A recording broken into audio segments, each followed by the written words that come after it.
Mä oon sitä mieltä pikkusen, että meillä on yksi opettaja. Ja se on tuolla toi Kalle, joka puhuu. Me ollaan muut oppilaita. Tämä on Tiedelehdessä julkaistu ja tämä on niin tieteellistä faktaa tutkimusta. Meillä tämä on yksinkertaisesti, me on tietysti tämä satoja vuosia. Ja tähän oikeastaan perustuu monta eri oppia. Tähän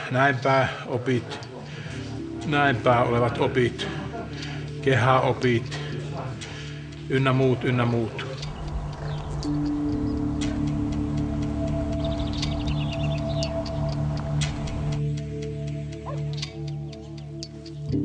Kun ajatellaan, että 1500-luvulta niin Suomen mantereilla on suunnilleen käyty 100 vuotta sotia. Se on kumma, jos sinä aikana ei ole opittu mitään. Ja jokaisella omalla kansakunnalla on omat tyylinsä. Amerikan intiaanilla on omat sotataitonsa ollut. Eurooppalaisilla on ollut omat sotataitonsa. Sitten afrikkalaisilla on ollut omat, kiinalaisilla ja japanilaisilla on ollut omat sotataitonsa. Kaikilla alkuperäiskansoilla on ollut omat sotataitonsa. Et se pitäisi pikkuhiljaa ymmärtää, mutta jos on ollut hirvittävän vähän aikaa, 10-20 vuotta ollut tai 30 vuotta harjoitellut näitä systeemeitä, niin se ei vielä mene välttämättä päähän, että tämä on tätä ja tämä on tätä. Että niin kuin minä puhun kokemuksen semmoisella syvällä rintaäänillä, minä olen tässä yli 50 vuotta jauhannut näitä systeemeitä. Minä ihan pikkusen tiedän.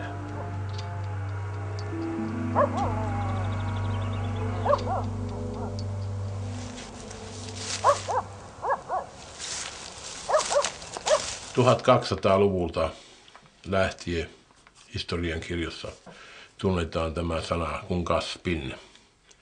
Ja tämä kuvaa taistelutaitoa. Se on kulkenut isältä pojalle ja jos ei ole poikia ollut suvussa, niin tytöt sitten.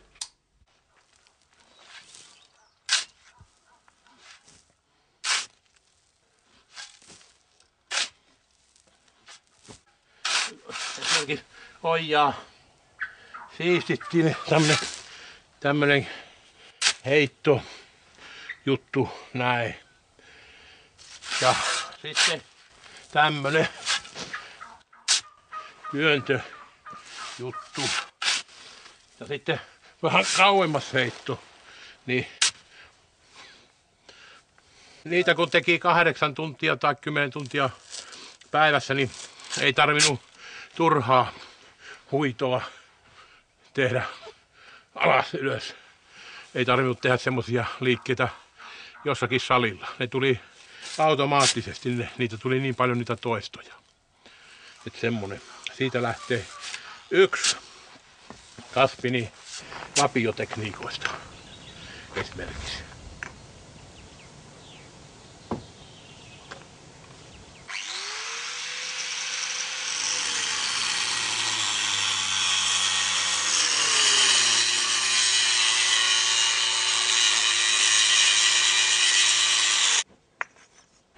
Uudisrakennus on, yritetään tehdä sitä valmiista. Sitä on nyt tehty 3 vuotta ja nyt alkaa uunit olla, piippu on valmiina ja uunit alkaa olla valmiina kohta. Ja sitten siinä on vielä projektia, että sitä miten tehdään sitä kun saadaan rahaa. Että muuten minä asun kirkolla ja kirkonkylässä on semmoinen rivitalopätkä. Mutta tämä on tarkoitus, että se joskus valmistuisi. Että tietysti jos lottovoito saa, niin sehän voitaisiin tehdä heti. Että niin paljon joukkoja, niin se olisi jo jouluna asumiskunnossa.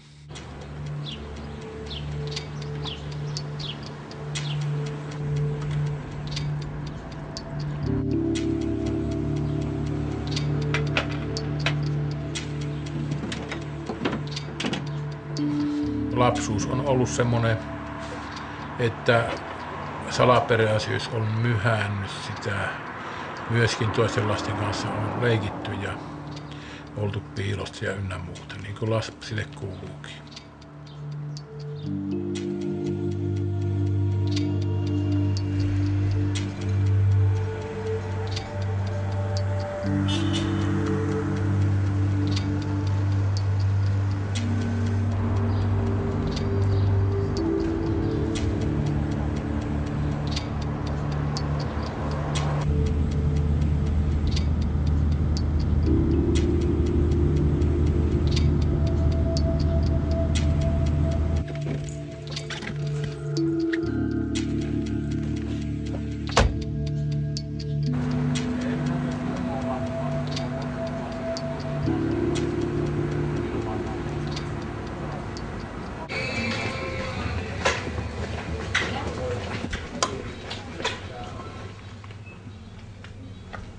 Onko nämä piuhat äsken? Laitapa sinä ne. Minä laitan. Korvan takana ei taho pysyvä. Vanhat korvat. Pannaan kakkoselle. Ei panna kolmoselle. Ja mulla on ollut tämä yksi poika ja minä sota-ajaleesta vasta otin, niin minä tuommoista nyt ei sota ennen tapa niin miestä. Niin sitten minä tuommoista saa sen kanssa olla sitten vanhana yhdessä, niin ei tarvitse kotona olla tekemässä niitä lehmähommia ja niitä semmoisia kaikkia töitä. Minä läksin karkuun.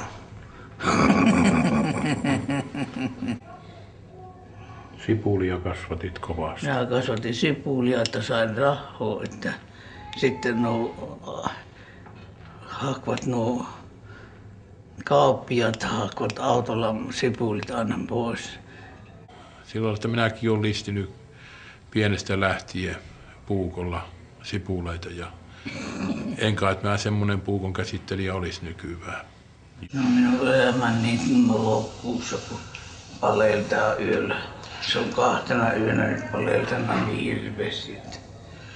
Sun pitää lääkärille valittaa, että se antaisi jotain lääkettä siihen. Oletko sä päivällä nukkunut? En minä ole nukkunut. Jaa. Näinpäs kampua sun tukkoos vähän. Pannaan jakkaus keskelle. Pannaan jakkaus keskelle. Et on niin mörrimöykyn näköinen. Se vähän tuossa on on vaikea siinä, kun on nyt tuo happi tuossa. Mörrimöykyn näköinen. No nyt on hyvä näkö. Kyllä ne meidän suomalaiset esi-isät oli hyvin viisaita, kun ne kehitteli näitä juttuja, mutta ne oli vaan harvojen ja valittujen tiedossa.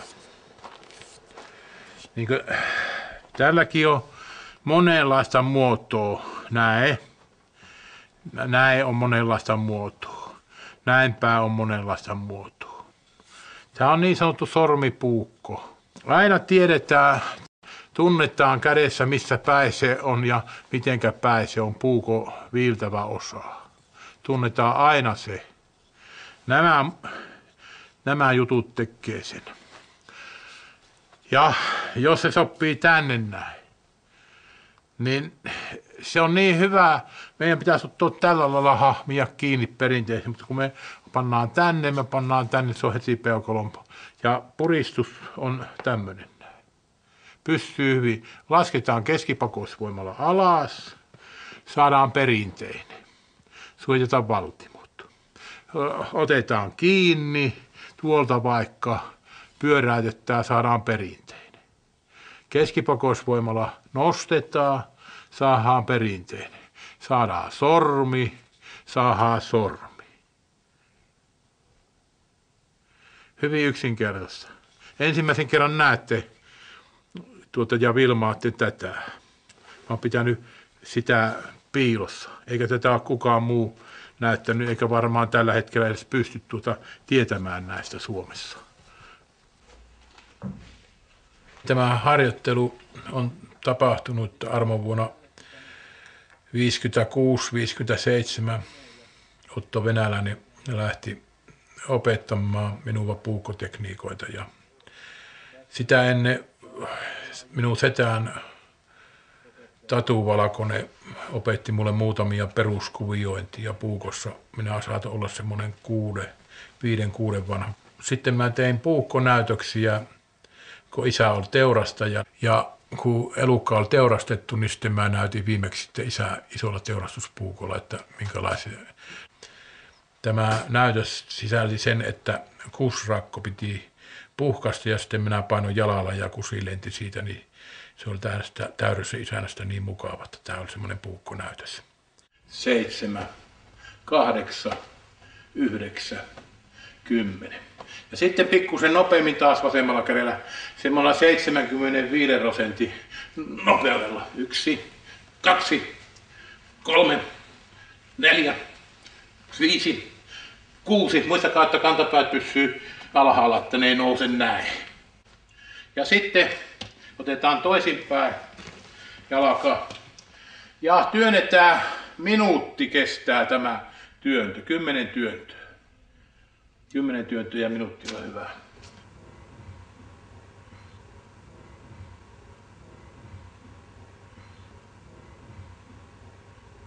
Palataan siihen 56-57, niin Otto Venäläinen käy aina silloin tällöin meillä. Se antoi mulle määrätyn kuvioinnin ja minä harjoittelin ja se antoi siunauksen, menikö se vai eikö se mennyt. Minua on opetettu vasemmalle puolelle ja oikealle puolelle myöskin puukkotekniikkata. Otto Venäläinen opetti toiselle puolelle, isä opetti toiselle puolelle, että sen takia, että minun aivot ottaisi enemmän tekniikkata vastaan pienemmässä ajassa. Isä aloitti sitten 57 puukkoharjoituksen sisämaan tyylillä. 61-63 Otto opetti sitten niin sanotut salaisen käden puukkotekniikat.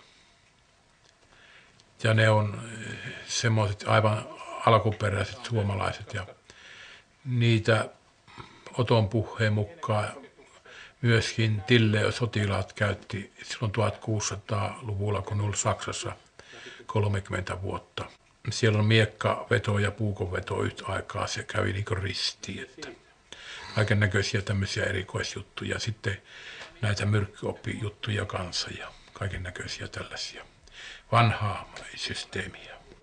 Minä ihan semmoisen millin niistä tiedän. Sitten yksi toinen muoto on tämmöinen näin, kun tehdään näin, painetaan tänne alas heti niin saadaan tehtyä tekniikka. Et se on toteutetaan ihan perinteinen. Niin tämmöinen juttu, että kun nyt, jos epäonnistuttaa, niin toinen käsi suojaa. Tässä näin. Sitten käännetään tähän se käsi näin. Ja tällä kädellä voidaan ottaa poikki ja pistää sitten. Tämä on sotataito. Tämä ei ole itsepuolustustaito. Sotataito ja itsepuolustus on kokonaan eri asia. Sotataito on se, että kun on vanhaa aikaa jouduttu tappelemaan keskemään, silloin on tapeltu hengestä. Siitä on aina lähtenyt toinen liikkeelle, toinen on jäänyt.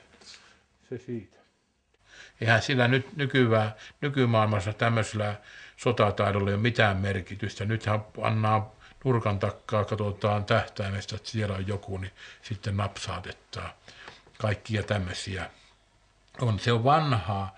Se täytyy ymmärtää, että tämä on vanhaa sotataitoa, ei tämä nykypäivä sotataitoa ole.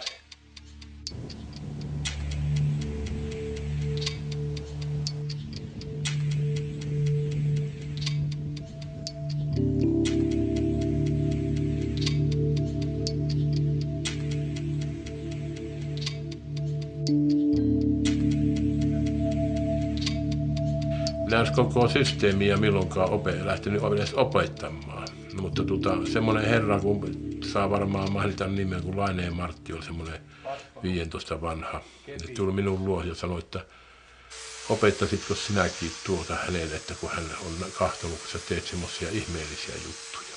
Siihen aikaan minä hyppäsin voltin eteenpäin ja taas sitten mä en pääsin mihinkään päin, mutta ei mun tarviikaan, kun mä oon kohta 60. Joo. Niin. Siitä se alkoi sitten. Mä päätin sen, että minä en kellenkään opeta. Kun minulla itselläni ei ollut poikia. Niin minä ajattelin, että ei sitä nykyaikana tarvii, mutta sitten Martti puhui ja siitä se lähti sitten.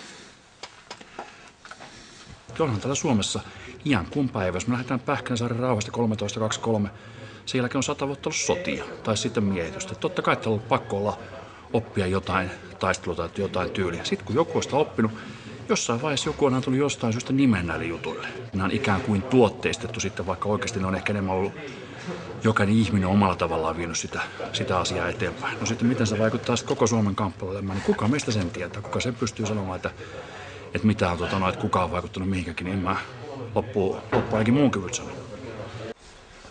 Minä olen tässä 50 tai yli 50 vuotta itse harjoitellut, niin minä olen seurannut tässä tätä porukkata, miten tämä on laajentunut ja on vaikka minkälaisia. Kaikki on ihan okei.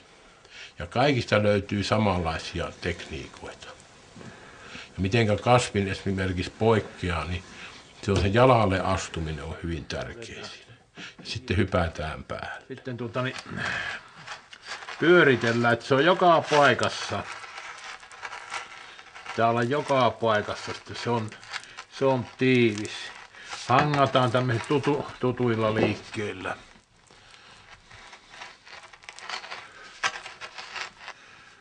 Tässä se sitten on. Jotta. Yksi muoto. Yksi variaatti ja yksi muoto. Näitä monta. Ei tämä todella ole se oikea muoto, että joku voi tykätä isästä ja toinen tykkää äijistä. Että niitä on Suomessa monta eri muotoa, karhukeihäitä. Se sitten odotellaan kevääseen asti, ei sitä, se kuivahtaa ja ettei se nyt ole käyttövalmis heti.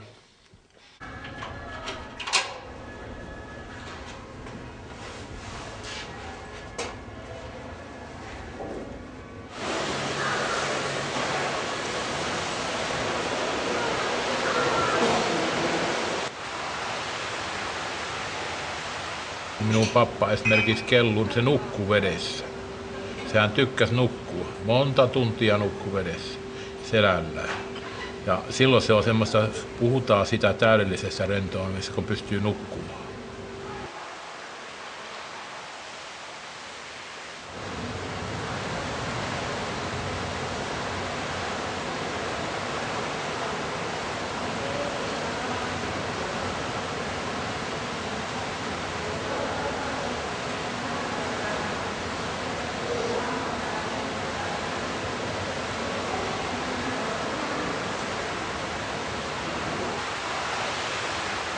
Veneessä tehtävät liikeradat ja potkut, niin ihminen pystyy potkaisemaan vielä 70-vuotiaana suhteellisen nopeasti. Mutta jos se tekee paljon kuivaa potkuja ja pysäytyspotkuja, niin hyvin harva ihminen pystyy 70-vuotiaana potkaisemaan mihinkään suuntaan.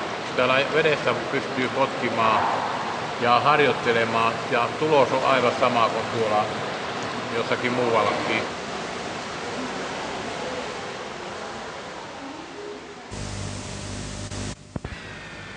Noin. Kädet vaihtuu ja sivupotku. Ja vasen jalka eteen.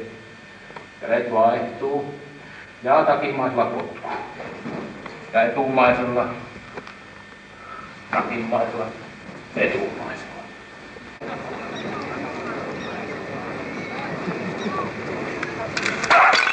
Näin. Siinä se meni. Ei opeta mitään. Ei se mitään. Mä kerron nää. Sitten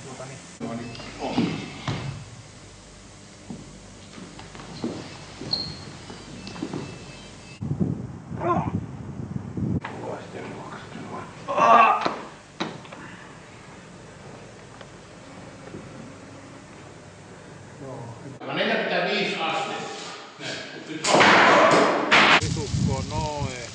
Kaikkia käytetään hyödyksi. Mitä saa.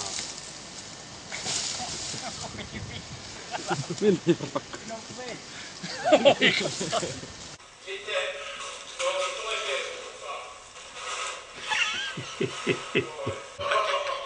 Oli niin isoja miehiä edessä.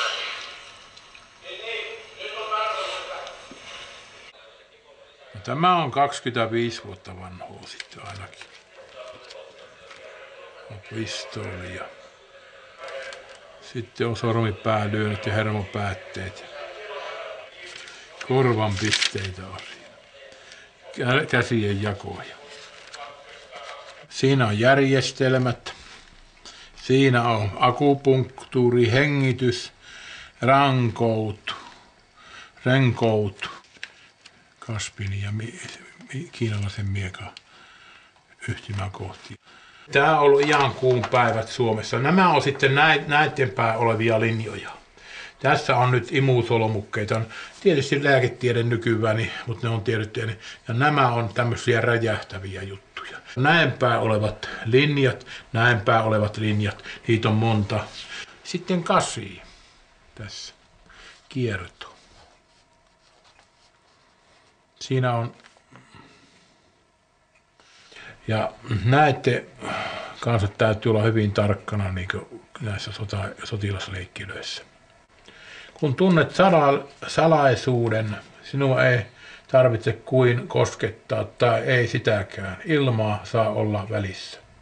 Sinä olet hyvin yksinäinen. Ja kelle opettajalle neuvotaan seuraavaksi? Kelle opettajalle neuvotaan seuraavaksi? Ihminen on niin hirveä yksinäinen, kun se tietää nämä kaikki.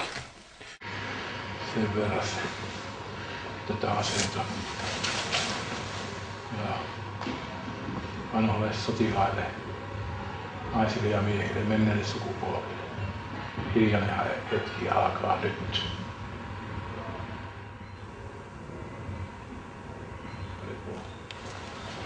Joo. Tämä harjoitteen oppi on se, että meillä on myös sitä sellaista näkymätöntä oppia. Siis tätä näin. Huomaatteko se kaveri, vaikka mä en koske siihen näin? Se reagoi. Se reagoi myös näin päin. Se reagoi myös näin päin. Joka suunnassa reagoi. Omaksuttu tämmöistä vanhaa voimaa, mutta kun me oltiin 660 vuotta Ruotsin alla, jos sä et teet näitä tämmöisiä temppuja teit silloin, niin se poltettiin nuotiolla, roviolla, naiset ja miehet, koska uskonto on sellainen kuin se on. Tätä vaihto-oppia, että kun minä lähestyn Jaakkoa, niin se lähtee tuntemaan ja sitten se kääntää.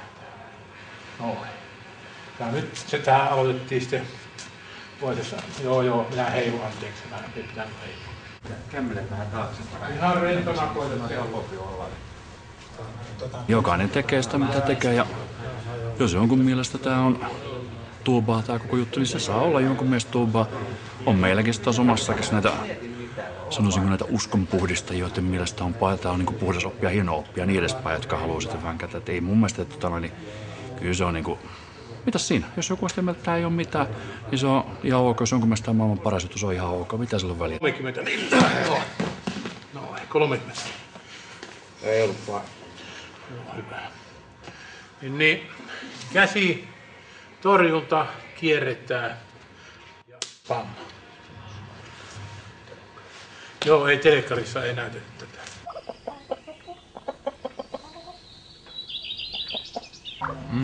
Niin. Tästä vielä annosteilla. Noin.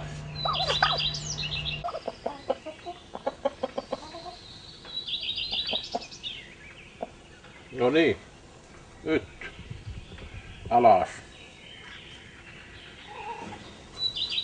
Alas. Alas.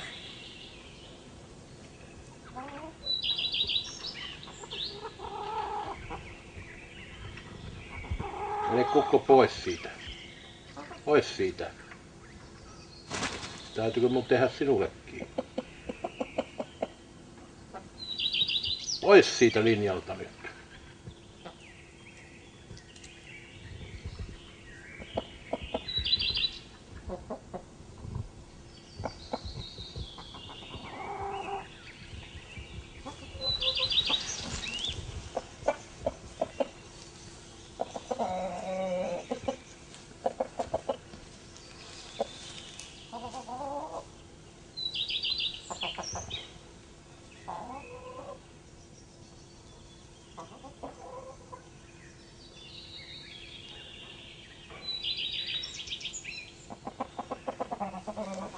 No hyvä tyttö.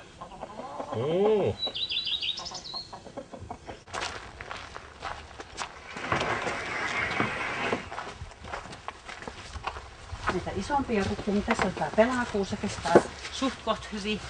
Ja sitten toi valkoinen markka. Montako ne on ottaneet aina haudalle, kato yhdelle haudalle, Mutta- on 2 haudalla. Mutta sitten no riippuu kuinka iso siinä on se Ei se ole kukkapenki. kovin. Niin. Niin sitä ei oikeastaan vielä tehtykään, kun se Joo. äiti vasta haudattiin siihen. No tietysti orvokki on ihan takuuvarma, että se kestää. Joo. 8 astetta pakkasta. Niin, no sitten orvokki. Otetaanpas tuommoinen nui ja sitten tuommoinen. Ja sitten otetaan, Tämäkö se? joo semmonen. Sitten otetaan tuommoinen. Eiköhän ne 3 riitä. Onko ne ottaneet enemmän niitä? No ei, en mä tiedä, Joo, kukaan kyllä miten. ne riittää.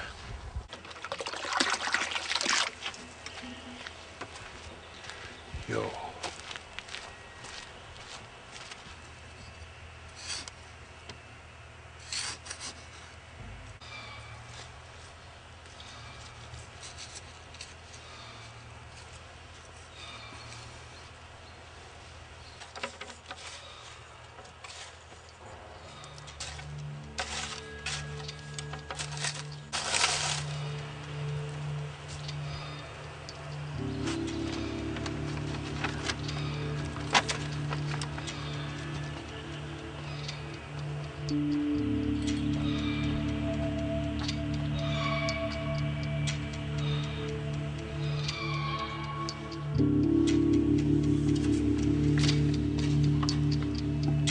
No niin.